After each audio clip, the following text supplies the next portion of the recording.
Hello everyone, क्या हाल चाल, कैसे हैं आप लोग, कैसी चल रही है आपकी पढ़ाई। आशा करता हूं कि आप लोग अपने लाइफ में बहुत ही शानदार, ज़बरदस्त और मस्त होगे। तो आज हम लोगों का मॉलिक्यूलर जेनेटिक्स का लेक्चर नंबर 7 होने वाला है। और आज हम लोग टॉपिक कवर करने वाले हैं रैप्लिकेशन कवर करेंगे, और हम लोग थोड़ा सा ट्रांसक्रिप्शन में भी हम लोग घुसेंगे। ठीक है, ओके, वेरी गुड। और कुछ क्वेश्चंस भी हम लोग देख पाएंगे अगर हो सके तो। चलिए, तो मैं कल इंस्टाग्राम पे लाइव आया था, ठीक, और यूट्यूब पे दोनों पे लाइव आया था, और बहुत ही ज़्यादा अच्छा रिस्पांस था आप लोगों का, बहुत ज़्यादा प्यार और सपोर्ट मिला। इसके लिए बहुत बहुत थैंक यू सो मच। और आप लोगों के रिस्पांस के कारण एक रिस्पॉन्सिबिलिटी वाला फीलिंग आता है मुझे भी, और इसके कारण कुछ मैं प्लान्स है कि आप लोग कह रहे थे कि सर लेक्चर का ड्यूरेशन बढ़ाइए और लेक्चर का फ्लो बढ़ाइए, तो लेक्चर का ड्यूरेशन भी बढ़ जाएगा और फ्लो भी बढ़ जाएगा। ठीक है, कुछ इक्विपमेंट के लैकिंग के कारण थोड़ा सा लिमिटेशंस है मेरे पास, अभी सब कुछ फ़ोन से भी करना पड़ रहा है। कुछ समय और, बस 10 दिन और, उसके बाद मेरे पास कैमरा वगैरह हो जाएगा, प्रोफेशनल सब कुछ सेटअप हो जाएगा। फिर लॉन्ग लेक्चर्स आएगा, अनलिमिटेड टाइम वो कैमरा चल सकता है मेरा। ठीक है, मैराथन सीरीज़ भी आएगा एग्जाम से पहले, आप लोगों का सब कुछ प्लान कर रखे हैं। ठीक है, बस इसी तरह से प्यार और सपोर्ट बनाए रहिए। और एक रिक्वेस्ट है बस आप लोगों से, रिक्वेस्ट ये है कि जो भी मैं आपको यहाँ पर लिखाता हूँ, मैं टेलीग्राम चैनल पे मैं नोट्स आपको प्रोवाइड कर दूंगा, बट स्टिल मेरा ये सलाह रहेगा आपसे कि आप यहीं पे क्लास में बैठे बैठे आप नोट्स अच्छे से बनाओ। मैं प्रॉपर टाइम भी तो देता हूँ। ठीक है, चलिए, ओके। कुछ रिकैप, तो एकदम ध्यान से समझना है बात को। हम लोग जो है चैप्टर पढ़ रहे थे मॉलिक्यूलर बेसिस ऑफ इनहेरिटेंस, और उसमें शुरुआत में हम लोगों को देखना होता है न्यूक्लिक एसिड, जिसका स्ट्रक्चर, कॉम्पोजिशन, इसका सब कुछ डिस्कवरी, सब कुछ हम लोग देख चुके थे। उसके बाद हम लोग आगे बढ़े थे एक्सपेरिमेंट वाले सिलसिले में। एक्सपेरिमेंट में हम लोगों ने पहले पढ़ा क्या, ग्रिफिथ एक्सपेरिमेंट। ठीक है, उसके बाद इसी का बायोकेमिकल कैरेक्टराइजेशन। फिर उसके बाद हम लोग पढ़े थे आपका हर्सी एंड चेज एक्सपेरिमेंट। फिर हम लोग पढ़े थे क्या, मिजल्सन एंड स्टॉल एक्सपेरिमेंट। ठीक है, यहाँ से एक्सपेरिमेंट खत्म होने के बाद अब आज हम लोग एंटर करेंगे कहाँ पर, आज हम लोग फिर से डीएनए और आरएनए के बीच में एक डिफरेंशिएट हम लोग कर लेंगे। ठीक है, यहाँ तक हम लोग अब तक कवर कर चुके हैं। ठीक है, आज फिर से डीएनए और आरएनए के बीच में एक रफ डिफरेंस, और उसके बाद हम लोगों का नया टॉपिक स्टार्ट हो जाएगा जो कि होगा आरएनए वर्ल्ड। ठीक है, और आरएनए वर्ल्ड के बाद हम लोग मूव करेंगे कहाँ पर, रेप्लिकेशन, फिर उसके बाद ट्रांसक्रिप्शन। ठीक है, कोई दिक्कत है इसमें नहीं है, ओके। तो हम लोग का आरएनए वर्ल्ड शुरू होगा। ठीक है, अब देखो, आरएनए वर्ल्ड तो स्टार्ट है ही भाई, ये सब मालूम है ना आपको, स्ट्रक्चर, कंपोजिशन, ये सब आपको पता है। कुछ चीज मैं आपको थोड़ा सा रिकैप में आपको कराता हूँ। ठीक है, न्यूक्लिक एसिड जेनेटिक मटेरियल था, डीएनए आरएनए को हम लोग कहते थे। उसका स्मॉलेस्ट सब्सटेंस को हम लोग बोलते थे न्यूक्लियोटाइड, बना होता है शुगर, फॉस्फेट, नाइट्रोजनस बेस का, उसमें फॉस्फोडाइस्टर बॉन्ड होता है, ग्लाइकोसिडिक बॉन्ड होता है। ये सारी बात आप लोग कर चुके थे। न्यूक्लियोटाइड के अलावा न्यूक्लियोसाइड भी होता है, उसमें शुगर और नाइट्रोजनस बेस होता है। ठीक है, अगर एडेनिन है तो एडिनोसिन, गुआनोसिन, साइटिडिन, थाइमिडिन, यूरिडिन, ये सारा क्या था, न्यूक्लियोसाइड था। और न्यूक्लियोसाइड डिपेंड करता है कि उसके अंदर शुगर कौन सा है। अगर उसमें शुगर अगर नॉर्मल है, अगर उसमें शुगर अगर नॉर्मल राइबोज अगर है, तो उसको बोलेंगे हम लोग गुआनोसिन, या फिर डीऑक्सी गुआनोसिन, अगर वहां पर क्या रहा, डीऑक्सीजनेटेड राइबो शुगर रहा, तो है ना। तो इस तरह से हम लोग क्या करते थे, नाम हम लोग देते थे। ठीक है, उसके बाद हम लोग पढ़े थे क्या, ये ग्रिफिथ एक्सपेरिमेंट तो पता ही है आपको, है ना। एस स्ट्रेन चूहा को मार देता था, आर स्ट्रेन चूहा को नहीं मारता था। ठीक है, और बायोकेमिकल कैरेक्टराइजेशन में पता चला था कि हाँ, वो डीएनए ही वो जेनेटिक मटेरियल था जो कि ट्रांसफॉर्मेशन के लिए रिस्पॉन्सिबल था। फिर हम लोग देखे हर्सी चेज एक्सपेरिमेंट, जो डीएनए था वो P32 से लेवल किया गया था, जो सल्फर था वो S35 लेवल किया था, किसको, प्रोटीन को, है ना। तो डीएनए लेवल हुआ था P32 से, और उसके बाद जो प्रोटीन कोड था वो लेवल हुआ था S35 से। ठीक है, और ये बात कंक्लूड हुआ था कि हाँ, इन्फेक्शन के लिए डीएनए ही, मतलब P32 ही रिस्पॉन्सिबल थे, है ना। तो डीएनए अंदर इनकॉर्पोरेट करता था। ये सारा बात हम लोग इसमें देखे थे। फिर उसके बाद मिजल्सन एंड स्टॉल एक्सपेरिमेंट। देखो प्लीज़, अगर आप लोग लेक्चर अगर नहीं देख करके आए हो, पुराने लेक्चर्स देखिए, बहुत ये डेप्थ टॉपिक होता है, इंटरेस्टिंग होता है, और थोड़ा कॉन्सेप्चुअल होता है, दिमाग लगाना पड़ेगा, दिमाग। ठीक है, जो आप लोगों के पास कम है थोड़ा। ऐसे पढ़े पढ़े देखते हो, इधर कहाँ, इधर देखो, इधर इधर आंखों में देखो, बुक निकालो सामने, कॉपी निकालो, पेन निकालो, 3 तरह का, ब्लैक, ब्लू, रेड, कभी देखे हो सामने, नोट्स बनाओ अच्छा से। ठीक है, फिर अगला क्या, मिजल्स एंड स्टॉल एक्सपेरिमेंट। इसमें क्या बताया आपको, इसमें आपको बताया कि आपका जो डीएनए होता है वो रेप्लिकेट करता है सेमी कंजर्वेटिव मेथड से, डीएनए रेप्लिकेट करता है। ठीक है, और इसमें आपका प्रूव होता है सेमी कंजर्वेटिव मेथड, जिसमें आपका बताया गया था कि जनरेशन 1 जो होगा उसमें ऑल आर हाइब्रिड। फिर उसके बाद 50% हाइब्रिड, 50% आपका लाइट। फिर उसके बाद क्या, 25% हाइब्रिड और 75% लाइट। ये सब कंक्लूजन याद रखना, एज इट इज़ नीट में आ जाएगा, जो मैं भी यहाँ पर आपको कह रहा हूँ, बता रहा हूँ। ठीक है, ओके। क्वेश्चन करोगे क्या, एक क्वेश्चन कराऊँ, एक क्वेश्चन कराता हूँ। ठीक है, चलो आओ, एक क्वेश्चन कराता हूँ, एक क्वेश्चन कर लो। ठीक है, please I request you, 1 question only.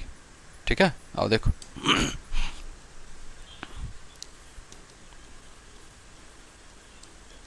Name the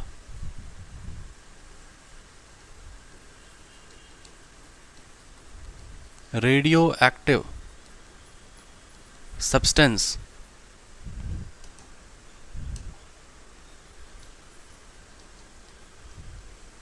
used in the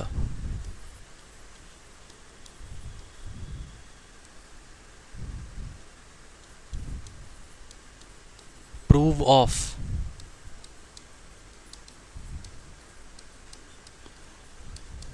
semi-conservative method of DNA replication by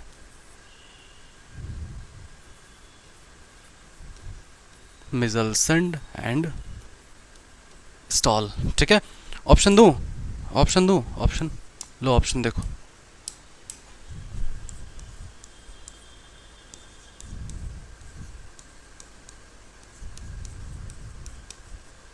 ये एस है बाबू, ठीक है, ये वाला एस है।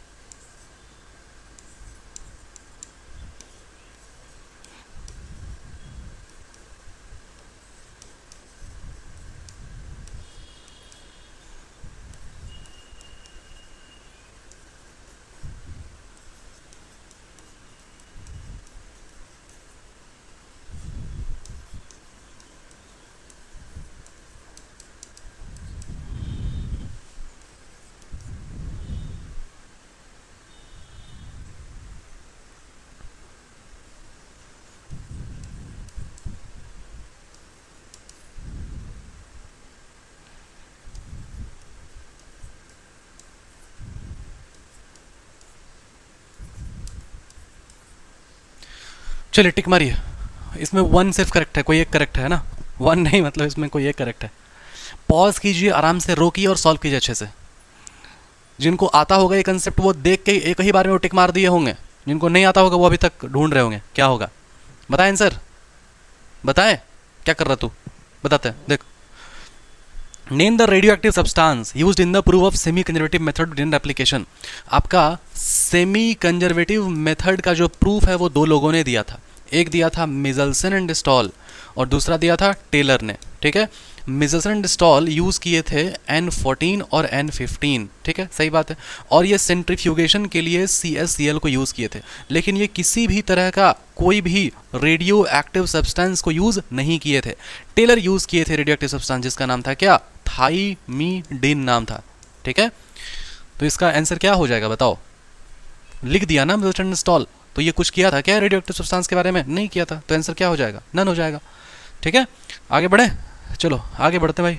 ठीक है, आगे बढ़ते हैं। गलत हो गया ना तेरा, बोला था ना मैं गलत हो जाएगा, बहुत लोगों गलत हुआ होगा अगर आप साथ में अगर आप सॉल्व कर रहे होगे तो। ठीक, चलो आओ ध्यान देना, ये सब टॉपिक आपका आरएनए वर्ल्ड। ठीक है, ये आरएनए वर्ल्ड आपका यही वाला टॉपिक है, यही वाला टॉपिक है जो आपके एनसीईआरटी में बना होता है यहाँ पर। ठीक है, आपके लेफ्ट साइड में एनसीईआरटी में बना होगा और छोटा सा डायग्राम भी दिया होगा। ठीक है, ये है आरएनए वर्ल्ड। इसको ध्यान से समझते हैं कि आरएनए वर्ल्ड जो है ये क्या कहना चाहता है। ठीक है, एकदम ध्यान से समझते हैं हम लोग बात को। ठीक, तो बात कुछ ऐसा था कि दुनिया जब ये बना तो एज अ जेनेटिक मटेरियल जो पहला सब्सटेंस था ना, जब दुनिया बन गया, लिविंग ऑर्गेनिज्म आया, तो पहला जो जेनेटिक मटेरियल था, जेनेटिक मटेरियल दोनों हो सकता है, डीएनए भी हो सकता है, आरएनए भी हो सकता है, तो जो पहला जेनेटिक मटेरियल था वो क्या था, आरएनए था। RNA was the first genetic material ever came. लेकिन उसके बावजूद आरएनए को as a best genetic material consider नहीं किया गया था। क्यों नहीं किया गया था, इसको हम लोग को समझना है। इसी बात का जवाब यहाँ पर आरएनए वर्ल्ड में है। ठीक है, चलिए ओके। तो आरएनए वर्ल्ड कहता है ना, आरएनए वर्ल्ड कहता है कि देखो आरएनए सबसे पहले आया और आरएनए सबसे ज़्यादा डायनेमिक फंक्शंस करता है, डायनेमिक फंक्शन, इंपॉर्टेंट फंक्शन करता है। ठीक है, जैसे कि इंपॉर्टेंट लाइफ प्रोसेस का फंक्शन वो करेगा, मेटाबॉलिज्म, स्प्लाइसिंग, ट्रांसलेशन, बहुत कुछ वो करता है। ठीक, उसके बावजूद आरएनए को बेस्ट जेनेटिक मटेरियल नहीं माना गया है। क्यों? क्योंकि आरएनए जो है ना, इन सब के अलावा, किन सब के अलावा, ये important function, translation, metabolism, splicing, इनके अलावा ये एज अ एंजाइम की तरह भी ये काम करता है। और एंजाइम की तरह अगर ये काम करने लग गया, हाँ एंजाइम जो प्रोटीन नेचर का होता है वही एंजाइम, मतलब आरएनए भी कहीं कहीं पे एज अ एंजाइम काम करने लग जाता है। तो इसका मतलब वो रिएक्शन में इन्वॉल्व हो गया ना, तो रिएक्शन कराने लग गया। तो इसलिए अगर वो एंजाइम की तरह अगर एक्ट करने लग गया तो इसका मतलब वो क्या है, वो अनस्टेबल हो गया। समझ में आया बात? तो ये हम लोग बात लिखें, क्या हम लोग समझे कि आरएनए सबसे पहले आया, वो सबसे ज़्यादा इंपॉर्टेंट फंक्शंस करता है। ठीक है, और वो बहुत इंपॉर्टेंट फंक्शन करता है, ट्रांसलेशन, स्प्लाइसिंग, मेटाबॉलिज्म सब कुछ वो करता है, लेकिन आरएनए एज अ एंजाइम भी इन्वॉल्व हो जाता है। तो अगर वो रिएक्टिव हो गया तो ये तो अच्छी बात नहीं है। रिएक्टिव हो जाना अच्छी बात क्यों नहीं है? एक जेनेटिक मटेरियल के लिए रिएक्टिव होना अच्छी बात क्यों नहीं है? एक जेनेटिक मटेरियल के लिए स्टेबल होने का मतलब क्या होता है? इसको ध्यान से हम लोग समझेंगे कुछ देर के बाद, ठीक है? चलिए पहले हम लोग लिखते हैं अभी।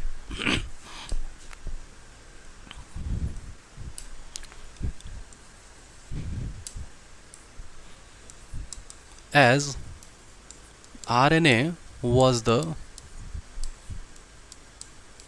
first, साथ साथ में लिखते चलेंगे मेरे, as RNA was the first genetic material ever came, ठीक है, and performs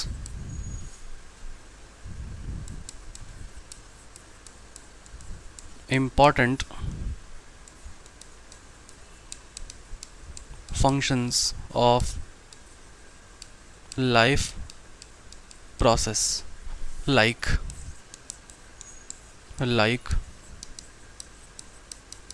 metabolism, translation, splicing, ETC। हो सकता है किन्हीं को ये डाउट हो रहा हो कि सर ये स्प्लाइसिंग क्या होता है ना? तो मैं आपको समझाऊंगा, कुछ देर रुक जाओ, ठीक है, शांत रहो, सब्र रखो, ठीक है, सब्र का फल मीठा होता है, ठीक। Important function like metabolism, translation, splicing, ETC, ठीक है, as well as it also work as an enzyme, hence RNA being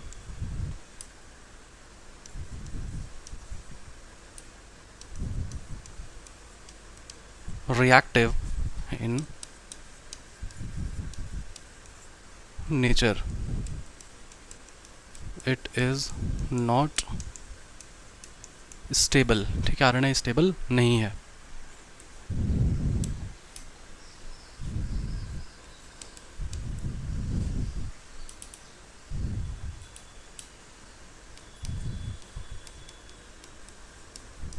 That's why is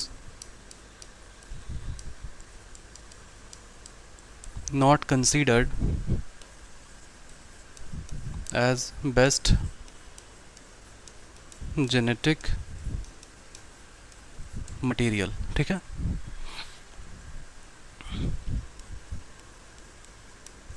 Because genetic material should be stable, ठीक है। चलिए स्टार्ट करें समझाना। देखो एकदम ध्यान से देखो, ठीक है, ध्यान पूर्वक सुनना और समझना, ठीक। देखो जैसा कि बोला जा रहा है कि आरएनए जो है ना एक पहला जेनेटिक मटेरियल था जो कि आया, ठीक है, हाँ ओके, और ये जो है ना परफॉर्म करता है इंपॉर्टेंट फंक्शंस लाइफ प्रोसेस का, इंपॉर्टेंट फंक्शंस जैसे कि मेटाबॉलिज्म। अब ये मेटाबॉलिज्म कैसे करता है, ट्रांसलेशन कैसे करता है, स्प्लाइसिंग कैसे करता है, ध्यान से समझना बात को। स्प्लाइसिंग को मैं कुछ देर बाद आपको समझाऊंगा, मेटाबॉलिज्म मैं आपको समझाता हूँ, ठीक है। अब इसको ध्यान से समझते हैं, ठीक है। अब जैसे कि मान लो कि आपके पास में यहाँ पर कोई बैक्टीरिया है और उसका नाम है ई कोलाई बैक्टीरिया, ठीक है। अब ये जो बैक्टीरिया होता है ना ये सब बहुत चीप रिसोर्स जैसे ग्लूकोज हो गया, लैक्टोज हो गया, इस पर ये फीड करता है। ये सब क्या है? ये सब कार्बोहाइड्रेट है, ठीक है। तो ये जो बैक्टीरिया है ई कोलाई, ये बैक्टीरिया जो है ना कोई एंजाइम प्रोड्यूस करेगा, ठीक है। और वो जो एंजाइम होगा उस एंजाइम का नाम मान लो कि बीटा गैलेक्टोसाइडेज है, ठीक है। और ये बीटा गैलेक्टोसाइडेज अब क्या करेगा भाई? ये बीटा गैलेक्टोसाइडेज डाइजेस्ट करेगा। किसको डाइजेस्ट करेगा? ये डाइजेस्ट करेगा आपका लैक्टोज को, ठीक है। ये लैक्टोज को डाइजेस्ट कर देगा, किस में? ग्लूकोज, ठीक है, और गैलेक्टोज, है ना। तो इंपॉर्टेंट बात ये है यहाँ पर कि ई कोलाई बैक्टीरिया कोई एंजाइम प्रोड्यूस किया जिसका नाम है बीटा गैलेक्टोसाइडेज, और ये बीटा गैलेक्टोसाइडेज डाइजेस्ट कर देगा किसको? लैक्टोज को, किस में? ग्लूकोज प्लस गैलेक्टोज में। तो इंपॉर्टेंट बात ये है ना इसमें कि ये मेटाबॉलिज्म का पार्ट है, ये मेटाबॉलिज्म का पार्ट है, मेटाबॉलिज्म कर रहा है, ठीक है, ये मेटाबॉलिज्म कर रहा है। और मेटाबॉलिज्म करने के लिए जो ये एंजाइम जो ये बनाया, ये कैसे बना होगा, ये बना होगा यहाँ पर कोई डीएनए होता होगा, ये डीएनए से ये कोई एमआरएनए बना, ठीक है, और ये एमआरएनए से बनने के बाद फिर ये कोई प्रोटीन बना, जो प्रोटीन एज एन एंजाइम काम करने लग गया, जो आपको मैंने जीन एक्सप्रेशन में सेंट्रल डोग्मा में मैंने आपको पढ़ा रखा है, ठीक है। यहाँ तक बात आपको समझ में आया। जो एक डीएनए होता है ये एमआरएनए बनता है, एमआरएनए कोई प्रोटीन बनता है, ये प्रोटीन हो सकता है कि एज अ एंजाइम काम करने लग जाए, एज अ हार्मोन काम करने लग जाए, ओके। तो यहाँ पे मैंने आपको ये मेटाबॉलिज्म की बात मैंने आपको क्लियर की कि कैसे कोई आरएनए मेटाबॉलिज्म का काम भी कर सकता है, और ये ट्रांसलेशन तो करता है, ये पहले ट्रांसक्रिप्शन फिर ये ट्रांसलेशन का काम भी करेगा, और स्प्लाइसिंग में आपको अभी नहीं समझा सकता क्योंकि ये पार्ट है आपका कैपिंग टेलिंग का। जीन एक्सप्रेशन जब आगे बढ़ेगा ट्रांसक्रिप्शन के बाद मैं आपको ये समझाऊंगा, ठीक है। यहाँ से आपको ये समझना था आरएनए वर्ल्ड से कि आरएनए जो कि एक फर्स्ट जेनेटिक मटेरियल है जो कि आया, वो परफॉर्म करता है बहुत इंपॉर्टेंट फंक्शन जैसे कि मेटाबॉलिज्म, ट्रांसक्रिप्शन, स्प्लाइसिंग, और ये काम करने लगता है, ये वर्क करने लगता है एज अ एंजाइम भी, ठीक है। और अगर ये एंजाइम की तरह काम करने लग गया तब तो ये रिएक्टिव हो गया ना, किसी रिएक्शन में इन्वॉल्व हो गया ना, ठीक है। तो इसका मतलब ये हुआ कि आरएनए स्टेबल नहीं है, नॉट स्टेबल, इसलिए इसको कंसीडर नहीं किया जाता है as a best genetic material. समझ गए बात को? क्यों? क्योंकि एक जो अच्छा जेनेटिक मटेरियल होता होगा उसको स्टेबल रहना चाहिए। कोई दिक्कत है इसमें? नहीं है इसमें कोई दिक्कत। अब स्टेबिलिटी क्या होती है इसको एकदम ध्यान से हम लोग समझेंगे, ठीक है। चलिए देखिए स्टेबिलिटी क्या होती है। तो भाई स्टेबिलिटी का मतलब हुआ स्टेबिलिटी, अच्छा इसको आपको नहीं लिखना बाबू नोट्स में, ठीक है, इसको मत लिखना, इसको नहीं लिखना, ठीक है। ये नोट्स का पार्ट नहीं है, ये नोट्स का पार्ट नहीं है, ठीक है। चलो आओ आगे देखो मासूम बच्चा। देखो अब जेनेटिक मटेरियल स्टेबल हम लोग किसको कहते हैं? तो जेनेटिक मटेरियल स्टेबल होने का मतलब है कि जैसे मान लो कि यहाँ पर कोई लिविंग ऑर्गेनिज्म है, ठीक है, और ये जो लिविंग ऑर्गेनिज्म है इसके पास मान लो क्रोमोसोम नंबर है 46, इंसान की बात कर रहे हैं, ठीक है। इसने अपना जनरेशन बढ़ाया, 1 generation, 2 generation, 3 generation, 4 generation, 40 generation, ठीक है। तो ये जो इसका 40th जनरेशन, 1 पीढ़ी, 2 पीढ़ी, 3 पीढ़ी, 4 पीढ़ी, 40 पीढ़ी, ठीक है। तो अब यहाँ पे मान लो कि 46 से बढ़ करके क्रोमोसोम मान लो 46 से बढ़ करके हो गया 50। तो क्या ये इंसान है कि एलियन है? एलियन है ये खुद के लिए, कुछ और हो गया ये, है ना। तो एक स्टेबल जेनेटिक मटेरियल का मतलब हुआ जो अपने आप को स्टेबल रखे, अपने आप को बदल नहीं ले। क्यों? अगर अपने आप को बदल लिया तो पूरा ऑर्गेनिज्म बदल जाएगा। है ऐसे कैसे सर, ऐसे कैसे होगा? तो कोई भी, याद करो पहला लेक्चर, कोई भी लिविंग ऑर्गन, देखो मैं बेसिक समझा रहा हूँ आपको, एकदम ध्यान सुनना है। कोई भी लिविंग ऑर्गेनिज्म का पूरा कंप्लीट इन्फॉर्मेशन जिसको हम लोग बोलते हैं जेनेटिक इन्फॉर्मेशन, वो किस में होता है? जेनेटिक मटेरियल में होता है, ठीक है। तो अगर जेनेटिक मटेरियल है ना, इसका मतलब ये हुआ कि एक लिविंग ऑर्गेनिज्म कैसा होगा, वो टॉल होगा, शॉर्ट होगा, चलेगा कि दौड़ेगा कि दहाड़ेगा, कैसा होगा, वो सारा इंफॉर्मेशन उस जेनेटिक मटेरियल के में इनकोडेड होता है। तो अगर आपका जेनेटिक मटेरियल अगर बदल गया तो इसका मतलब फीचर्स भी बदल जाएंगे। समझ में आया बात? तो अगर जेनेटिक मटेरियल स्टेबल होगा तभी ना जाकर के फीचर्स भी स्टेबल होगा, और अगर जेनेटिक मटेरियल अगर बदल गया तो इसका मतलब फीचर्स भी बदल जाएगा। इसलिए एक अच्छा जेनेटिक मटेरियल को स्टेबल होना बहुत ज़्यादा ज़रूरी होता है। तो अब क्या है ना कि ये बात पता लग गया कि अपना जो आरएनए है ना, ये आरएनए अपना है अनस्टेबल, ठीक है। और ये अब अनस्टेबल आरएनए को नेचर क्या करेगी? इसमें कुछ केमिकल मॉडिफिकेशन करेगी, ठीक है। और केमिकल मॉडिफिकेशन करने के बाद जाकर के इसको कन्वर्ट कर देगी इसमें एक स्टेबल जेनेटिक मटेरियल में, that is known as DNA. आया बात समझ में आपको? तो ये इतना आपका पूरा जो कहानी है वो किसका था? आरएनए वर्ल्ड का था, ठीक है। चलिए आइए तो हम लोग अब आगे पढ़ रहे थे यहाँ पर, है ना। देखो हाँ, अब है क्या? RNA world. तो ये आरएनए वर्ल्ड आपका कहता है कि भाई फ्रॉम फॉरगोइंग डिस्कशंस एक इमीडिएट क्वेश्चन आता है कि जो पहला जेनेटिक मटेरियल है उसके बारे में क्वेश्चन आता है। पहला जेनेटिक मटेरियल क्या था ये डिस्कस किया जाएगा डिटेल में चैप्टर में, केमिकल एवोल्यूशन में, हाँ ठीक है। लेकिन कुछ फैक्ट्स यहाँ पर, पॉइंट्स यहाँ पर डिस्कस करते हैं। क्या डिस्कस करते हैं? कि RNA was the first genetic material. Okay, very good. और यहाँ पर ये एनफ एविडेंस है कि जो एसेंशियल लाइफ प्रोसेस है ना, जैसे कि आपका मेटाबॉलिज्म हो गया, गया, जैसे कि आपका ट्रांसलेशन हो गया और आपका स्प्लाइसिंग हो गया, ये सारा चीज़ इवॉल्व हुआ है अराउंड आरएनए। मतलब ये सारा प्रोसेस आरएनए के अराउंड ही घूमता है, आरएनए ही ये सब चीज़ को कराता है, ठीक है। RNA use to act as a genetic material as well as catalyst, और कैटलिस्ट मतलब वो एंजाइम जो मैंने आपको बताया, कैटलिस्ट मतलब एंजाइम, ठीक है। There are some important biochemical reactions in living systems that are catalysed by RNA catalyst. हाँ, आरएनए कैटलिस्ट, ठीक है, आरएनए एंजाइम की तरह एक्ट कर रहा है and not bye protein, protein नहीं बल्कि आरएनए की तरह एक्ट कर रहा है, ठीक है, ओके, वेरी गुड। लेकिन RNA being catalyst was reactive and hence unstable. हाँ भाई ठीक, आरएनए अनस्टेबल है, therefore DNA has evolve from RNA. इसी कारण से डीएनए इवॉल्व हुआ कहाँ से? आरएनए से, विथ केमिकल मॉडिफिकेशन, ताकि उसको ज़्यादा स्टेबल बनाया जा सके, ठीक है। आरएनए जो कि एक डबल स्ट्रैंडेड है और उसके पास कॉम्प्लीमेंट्री बेस पेयर्स है, कॉम्प्लीमेंट्री स्ट्रैंड्स है, वो क्या करता है? रेसिस्ट करता है changes by evolving the process of repair. इसको एकदम ध्यान से समझना है, ये वाला लास्ट लाइन को, ठीक है बाबू, एकदम इसको ध्यान से समझना है। डीएनए जो है ना अपने आप को रिपेयर करता है, ठीक है। रिपेयर कब करेगा? तो डीएनए जब डैमेज होगा या किसी कारण से वो अपने आप को रिपेयर करेगा, और रिपेयर करने का मतलब हुआ क्या? रेप्लिकेट करना। तो डीएनए जब अपने आप को रेप्लिकेट करेगा, इसका मतलब क्या? एकदम ध्यान से सुनो। इसका मतलब है कि ये जो है आपके पास यहाँ पर डीएनए है, ठीक है। अब ये जो डीएनए मान लो खुल गया, ऐसे, ये ऐसे खुल गया, ठीक है। तो ये डीएनए को मान लो कि मैंने ऐसे खोल दिया, ठीक है। अब यहाँ पर जो भी लगा हुआ होगा, एडेनिन, थाइमिन, साइटोसिन, गुआनिन, ठीक है, तो इसके सामने एक नया वाला स्टैंड बनेगा ना, ठीक है।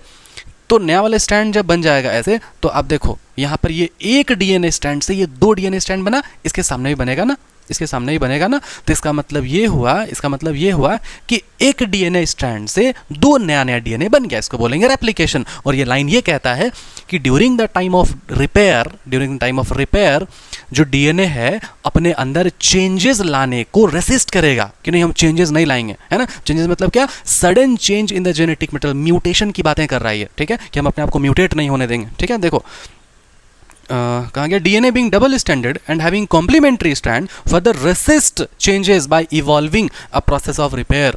आया बात समझ में? ये भी इसका मतलब है, या फिर आप ये भी समझ सकते हो कि एक्चुअल में यही मेन वाला कॉन्सेप्ट है कि डीएनए जो है ना अपने आप को रिपेयर कर लेता है, अपने आप को रेप्लिकेट कर लेता है, ठीक है। क्यों? ताकि उसमें कुछ चेंजेस ना आ जाए। समझ में आ रहा है बात? ठीक है, यहाँ तक कोई दिक्कत है आपको? कोई दिक्कत नहीं होना चाहिए, ठीक है। By the process of repair, वो अपने आप को रिपेयर करके, वो अपने आप को बना करके वो बदलने से खुद को रोकता है। आगे बढ़े, एनसीईआरटी का डीप लाइन्स है ये सब, ठीक है। अब आगे आ जाते हैं हम लोग किस में? रेप्लिकेशन में, ठीक है। चलिए आइए समझिए रेप्लिकेशन में। तो अगर आपके पास एनसीईआरटी तो साइड में रख दो, ठीक है, क्योंकि ये रेप्लिकेशन आपके चैप्टर में दिया हुआ भी नहीं है हेडिंग में, ठीक है। रेप्लिकेशन क्या है? तो आपके बुक में लेफ्ट साइड में एक आपका हेडिंग दिया हुआ है, the machinery and the enzyme. यहीं पर आपको रेप्लिकेशन पढ़ना है, ठीक है। तो बुक को साइड में रख देना, मैंने आपको बस बता दिया कि कहाँ पर क्या चीज़ दिया हुआ है, ओके। चलिए, रिकॉर्डिंग हो रहा है ना अच्छे से?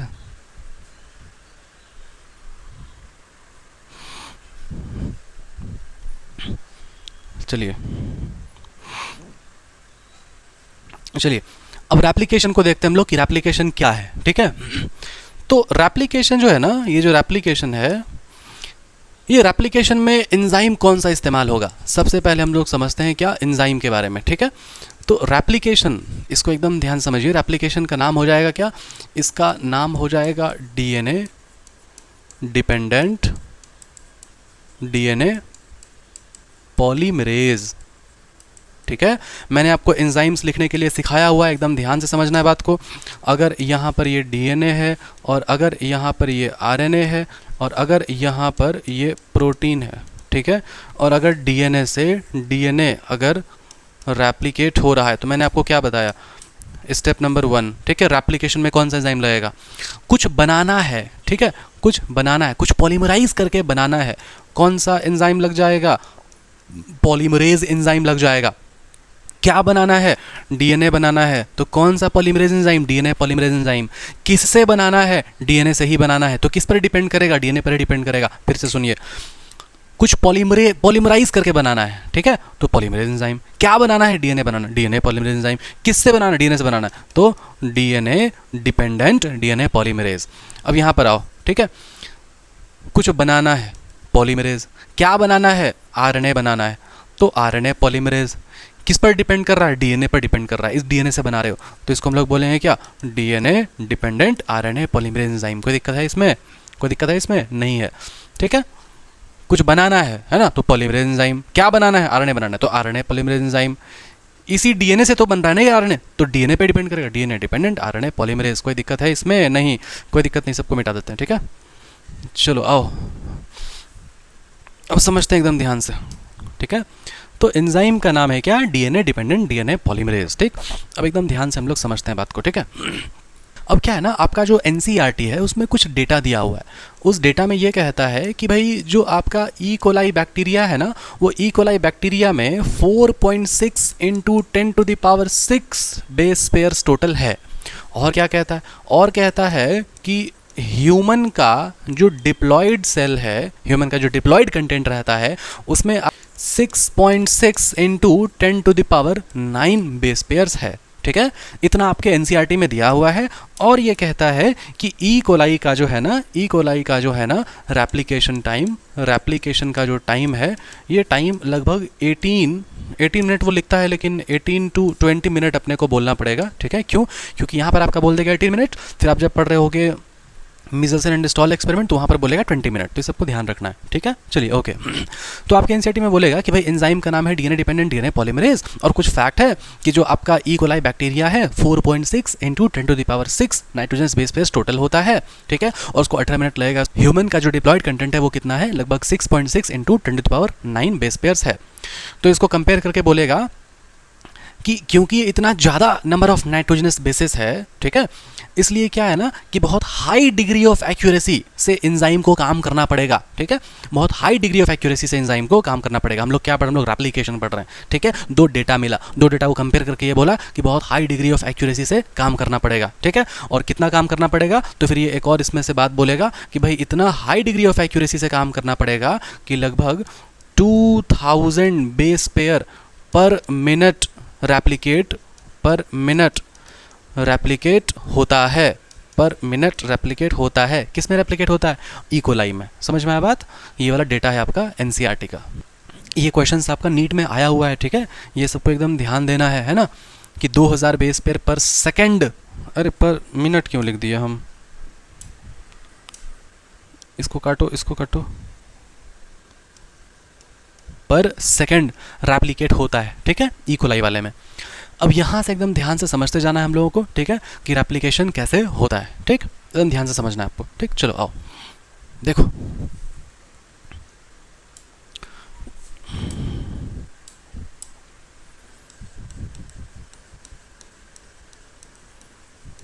अदर एंजाइम्स, चलिए समझिए अब अदर एंजाइम्स के बारे में। ठीक है, अदर एंजाइम्स में क्या क्या इंपॉर्टेंट है इसको देखिए एकदम ध्यान से। ठीक है, अदर एंजाइम में जैसे कि हेलिकेज, ठीक है, उसके बाद फिर गायरेज, उसके बाद फिर टोपो आइसोमेरेज, ठीक है, उसके बाद फिर SSBP। इसका मतलब होता है सिंगल स्ट्रैंडेड बाइंडिंग प्रोटीन। ठीक है, उसके बाद हो जाएगा प्राइमेज। ठीक है, अब इसको एकदम ध्यान से समझना है। और एक हो जाता है आपका क्या? लाइगेज। ठीक, तो ये जो मैंने आपको नाम बताया, ये नाम आपके एनसीईआरटी में नहीं दिया हुआ है, लेकिन आपको समझना ज़रूरी है। ये सारा एंजाइम का एक अच्छे टीचर जिक्र करते हैं, हमेशा जिक्र करते हैं। ठीक है, आपके हो सकता है कोई अगर अच्छे स्कूल में अगर आप पढ़ रहे होगे ना, तो वहाँ भी आपको जिक्र किया गया होगा। तो यहाँ पे हम लोग ये बात समझे कि replication enzyme DNA dependent DNA polymerase, ये कुछ फैक्ट है एनसीईआरटी का, जिससे बात पता चला कि जो ई कोलाई है उसमें इतने बेस पेयर्स हैं, रेप्लिकेशन टाइम इसका इतना है, और ये लगभग 2000 बेस पेयर पर सेकंड रेप्लिकेट हो जाता है। और कुछ अदर एंजाइम्स हैं, इसके अलावा कुछ अदर एंजाइम्स है, हेलिकेज, गायरेज, ये सब क्या होता है मैं आपको अभी एक एक करके समझाऊंगा। ठीक है, चलिए आइए समझते हैं हम लोग। तो अभी हम लोग समझेंगे कि एक्चुअल में रेप्लिकेशन होता कैसे है। आपके बुक में जो रेप्लिकेशन फॉर्क का जो डायग्राम है वो आया कैसे। ठीक है, इसको हम लोग अभी एकदम शानदार तरीके से हम लोग अभी समझेंगे। ठीक है, तो आपका एनसीईआरटी कहता है कि भाई ये जो अपने पास में डीएनए है, ये डीएनए किसी एक पॉइंट से खुलेगा। ठीक है, ये जो डीएनए है ये मान लो कि इस पॉइंट से ये खुला। ठीक है, जिस पॉइंट से ये खुलता है ना, उसको बोला जाता है ORI, मतलब ओरिजिन ऑफ रेप्लिकेशन। ठीक है, इस पॉइंट को बोला गया है ओरिजिन ऑफ रेप्लिकेशन। ठीक है, ये क्या है? ये पॉइंट है, point from where DNA opens. ठीक है, एंड रेप्लिकेशन स्टार्ट्स।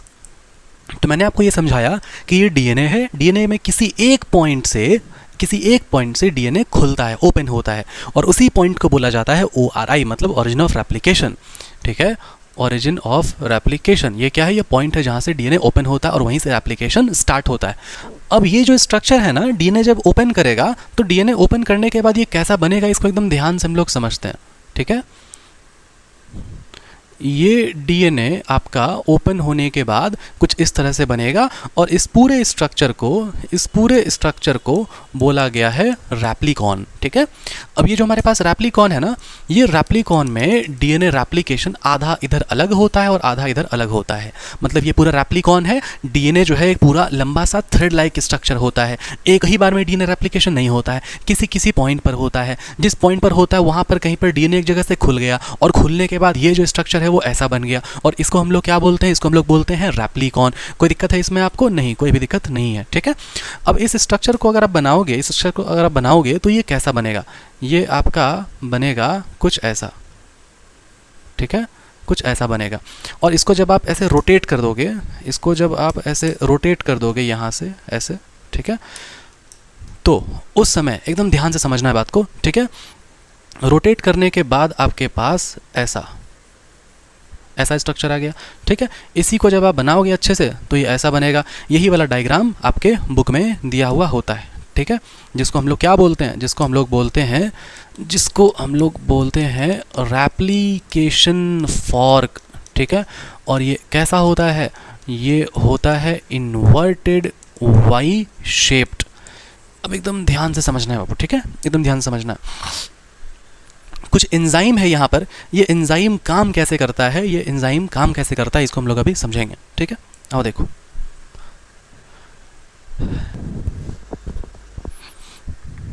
तो यहाँ पे मेरे पास है ये एक डीएनए जो आपको दिखाई दे रहा है, और इस डीएनए में, पूरे डीएनए में किसी एक पॉइंट से ही क्या होगा? डीएनए ओपन होगा। अब वो किस पॉइंट से ओपन होगा, कैसे पता चलेगा कि वो पॉइंट यहीं पर है? कहीं पे भी हो सकता है। तो इसको हम लोग समझेंगे कुछ देर के बाद। ठीक है, और बायोटेक्नोलॉजी में आपको मैं समझाऊंगा अच्छे से।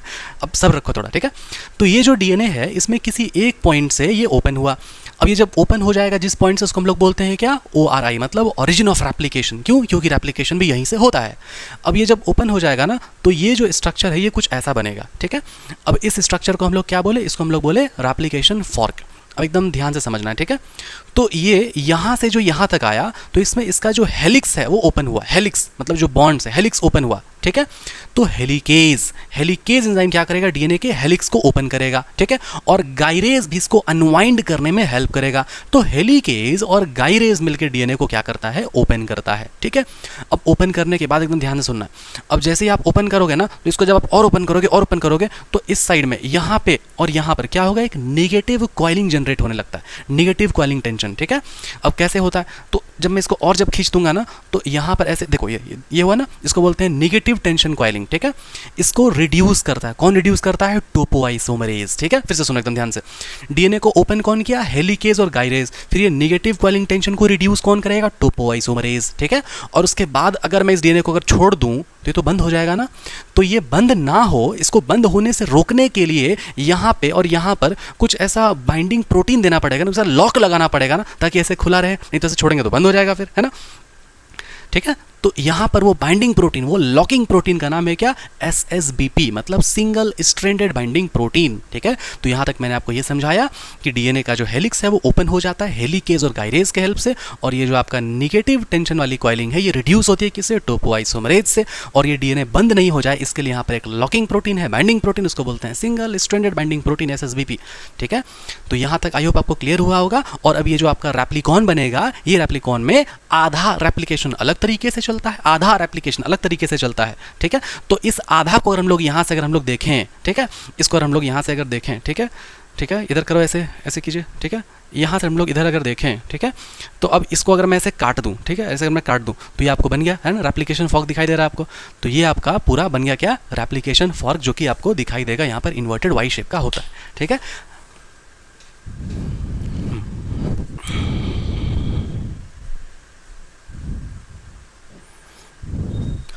तो आई होप कि आपको यहाँ तक बहुत अच्छे से समझ में आया होगा कि रेप्लिकेशन फॉर्क बना कैसे, ठीक है। अब मैं एनसीईआरटी में जो आपका लिखा हुआ है ना रेप्लिकेशन फॉर्क, उसका वो स्ट्रैंड, उसका पोलैरिटी, वो सब मैं आपको भी समझाता हूँ, ठीक है। और उसके बाद मैकेनिज्म ऑफ रेप्लिकेशन जब समझेंगे तो वहाँ पर एक्चुअल में रेप्लिकेशन कैसे होता है, आपका क्यों ऐसा हुआ कि एक तरफ कंटिन्यूअस स्ट्रैंड एक तरफ डिसकंटिन्यूअस स्ट्रैंड है, वो सब हम लोग अच्छे से प्रूव करेंगे, क्लियर करेंगे, ठीक है। चलिए आइए और एकदम ध्यान से बातों को अच्छे से समझते हुए चलना है, ठीक है। तो देखो, रेप्लिकेशन फॉर्क का जब हम लोग बात करते हैं तो इस रेप्लिकेशन फॉर्क